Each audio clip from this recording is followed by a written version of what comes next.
What happens when the format of golf comes down to a head-to-head grudge match? Instead of Tiger dominating the course, he now had every player wishing to take him on. Let's delve deep into the psychology that lies within match play. And the question us fans often ask ourselves, did Tiger Woods have an Achilles heel in this particular format of golf? Let's find out. Phase 1. The basics of match play. First, we need to understand what match play is and how it differs from stroke play. In match play, golfers compete head-to-head winning holes based on the lowest score for each individual hole, rather than the total number of strokes over a round. This format requires a different mental approach and strategic game plan. It's more about the individual battle on each hole rather than maintaining a steady score over 18 holes. Match play can be played in 3 formats. The first form is 1v1, known as singles match play. Then there are 2 forms of doubles match play. The first is 4-ball better ball. This is where each pair plays their own ball, and they pick which individual had the lowest score. Then there is foursomes, where each pair will play the same golf ball around the entire course. It can be referred to as alternate shot. But the catch is, each player of the pair must select to tee off either on the odd or even holes of the course. Woods gave his views on match play with this quote, "Match play is a different beast. You have to stay aggressive, but also be mindful of your opponent. It's a fine balance, and sometimes things just don't go your way." Phase 2. The psychological factor. Tiger Woods is undeniably one of the greatest stroke play golfers of all time. His 82 PGA Tour wins, 15 major championships, and countless records speak for themselves. However, match play presents unique challenges that level the playing field, even for a golfer as dominant as Tiger. In match play, the pressure is more immediate and personal. Each hole is a battle, and the dynamics can shift quickly. This requires a different mental approach. While Woods thrives on building momentum over a round, match play disrupts this flow. Some players like to play mind games and torment their opponents through jibes and humor. The question is, can your mind stay composed under unimaginable pressure? Seve Ballesteros famously said, "Match play is all about psychology. It's about getting into your opponent's head and making them doubt themselves." Phase 3. The element of luck. Golf is inherently unpredictable, but match play amplifies this unpredictability. A single bad hole can be disastrous in stroke play, whereas in match play, a player can only lose a maximum of 1 hole at a time instead of multiple strokes in stroke play. Woods' style of play often involves taking calculated risks, which pays off in stroke play. However, in match play, these risks can backfire more severely. An opponent can capitalize on a single mistake, and the margin for error is much smaller. Phase 4. Match play competitions. Several prestigious match play tournaments are held across different continents, including the WGC Match Play, Volvo World Match Play Championship, and the President's Cup. However, the most notable is the Ryder Cup, established in 1927 between the United States of America and Europe.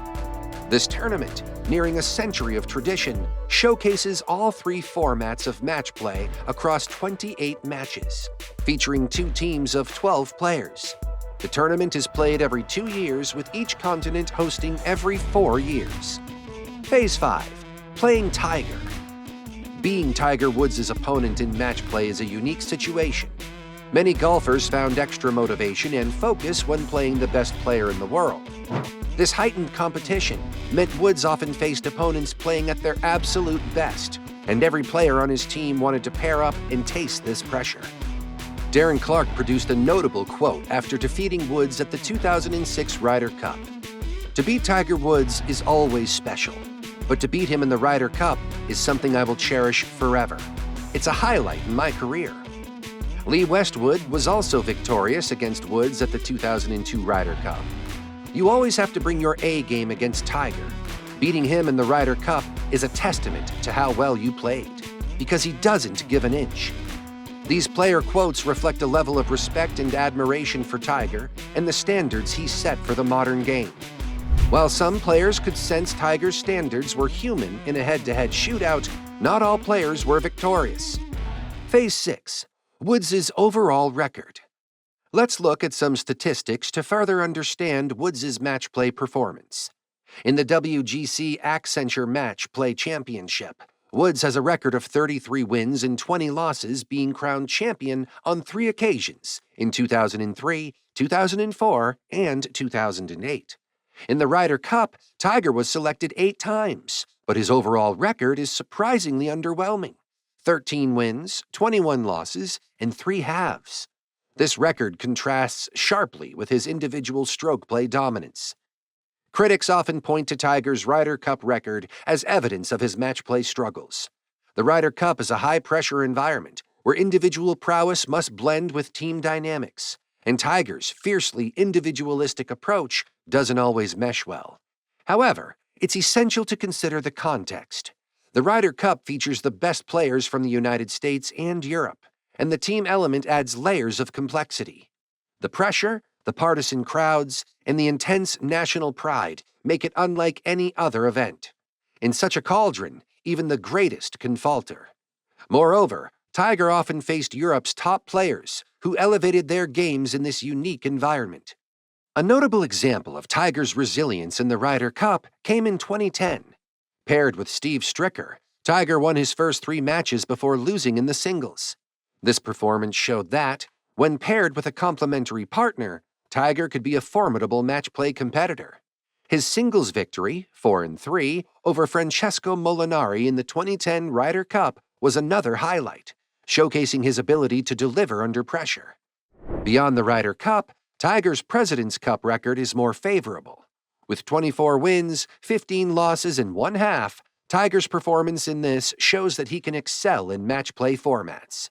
The President's Cup, while still competitive, tends to have a more relaxed atmosphere compared to the Ryder Cup hostility, perhaps allowing Tiger to play more freely. Conclusion: calling Tiger Woods a failure in match play would be a gross oversimplification. His 3 WGC Accenture Match Play Championship titles, key victories in the President's Cup, and his competitive Ryder Cup performances demonstrate that he could succeed in this format. His losses, while notable, are a testament to the unpredictable and challenging nature of match play golf.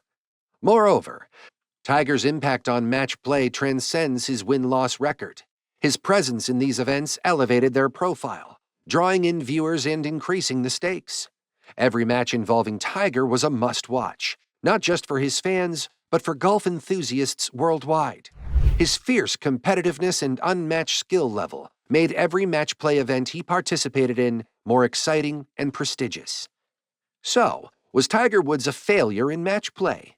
While he may not have dominated match play to the same extent as stroke play, a reminder that even the greatest can be humbled in head-to-head competition. For more golf content, tune into our next video on GOLFTV, where we break down the news that shocked the entire golfing world. What led to the scandal of Tiger Woods in 2009? Till next time.